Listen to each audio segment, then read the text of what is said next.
CUT में काफी सारे स्टूडेंट्स को ऐसा लगता है कि एससी और एसटी का उन्हें सेंट्रल लेवल का सर्टिफिकेट चाहिए डीयू का फेज 1 फिलअप करने के लिए, जबकि ऐसा कुछ नहीं है।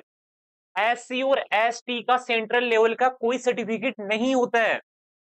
होता क्या है देखो, काफी सारे यूट्यूबर्स ने ये मिसकंसेप्शन फैला दिया कि एससी एसटी का भी तुम्हें सेंट्रल का चाहिए। सेंट्रल गवर्नमेंट कभी भी एससी एसटी सर्टिफिकेट इशू नहीं करती है। एससी और एसटी सर्टिफिकेट इशू सिर्फ और सिर्फ स्टेट गवर्नमेंट करती है। बस इतना ख्याल रखना कि तुम एससी या एसटी में सेंट्रल लेवल पे एप्लीकेबल होने चाहिए। बाकी जो सर्टिफिकेट लगेगा वो आपका स्टेट का ही लगेगा, सेंट्रल गवर्नमेंट बनाती ही नहीं है। दूसरी बात, डॉक्यूमेंट्स की इशू डेट क्या रहने वाली है तुम्हें पता है? ओबीसी और ईडब्ल्यूएस की 31 मार्च 2025 के बाद का डॉक्यूमेंट होना चाहिए, लेकिन एससी और एसटी का पुराना भी चलेगा। एससी और एसटी सर्टिफिकेट में डेट का कोई इशू नहीं है, वैलिड रहता है, वैलिडिटी खत्म ही नहीं होती, तो पुराना भी होगा चलेगा, इनकी कोई वैलिडिटी नहीं होती है, ठीक है।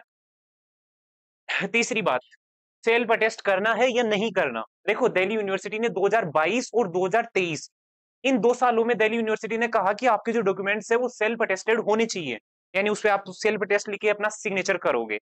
ना 2024 में दिल्ली यूनिवर्सिटी ने ऐसा कहा कि आप सेल्फ अटेस्ट करोगे, ना ही 2025 में ऐसा कहा। तो अब काफी सारे लोग बोल रहे हैं भैया सेफ साइड रहने के लिए हम सेल्फ अटेस्ट कर देते हैं। कोई मतलब नहीं है। कौन सी सेफ साइड? जब दिल्ली यूनिवर्सिटी कह ही नहीं रही कि तुम्हें सेल्फ अटेस्ट करना है तो क्यों कर रहे हो भैया? मान लो, सुनो भैया, छोड़ो। अगर कोई भी चीज दिल्ली यूनिवर्सिटी को आपसे करवानी है तो वो इन्फॉर्मेशन बुलेटिन में लिखेगा, अपनी प्रेस कॉन्फ्रेंस में बताएगा, ठीक है। अगर नहीं बता रहा है तो कोई काम नहीं है, कोई सेफ साइड रहने वाला इशू यहाँ पे नहीं है।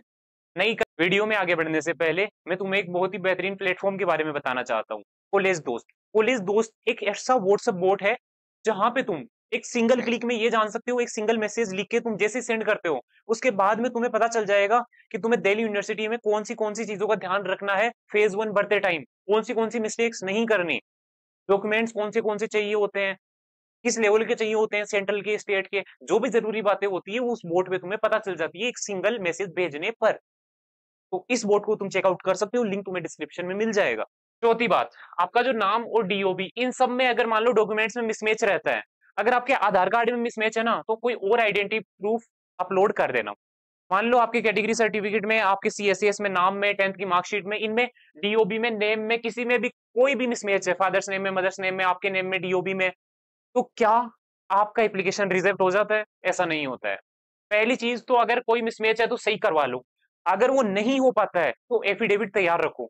एफिडेविट एक ऐसा डॉक्यूमेंट होता है, एक ऐसा प्रूफ होता है कि ये दोनों पर्सन सेम है जिनके भी नाम मिसमैच हो रहे हैं, तो इनको एक्सेप्ट कर ले। यूनिवर्सिटी को आप कहोगे कि हम हमें मुझे एक्सेप्ट कर लो, मेरा जो एप्लीकेशन है वो एक्सेप्ट कर लो, ये दोनों पर्सन सेम है, ठीक है। तो वो बना के पहले से तैयार रखो। अब गारंटी नहीं है कि मिसमैच है तो एप्लीकेशन रिजेक्ट होगा ही नहीं, ठीक है।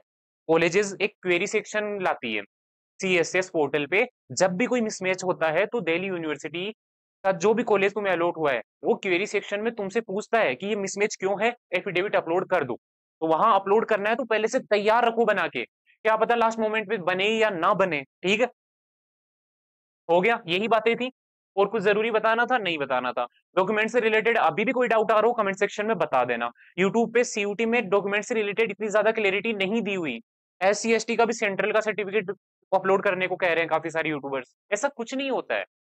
आधी अधूरी नॉलेज के साथ आ जाते हैं कई लोग, और ये गलत है। बिकॉज अगर आप किसी स्टूडेंट को कुछ गाइड कर रहे हो तो आपको वो रिस्पॉन्सिबिलिटी रखनी होती है। आपको जो भी आप बात बताने वाले हो उसे 10 बार क्लियर करना होता है खुद के मन में, बाद में किसी को गाइड करना होता है।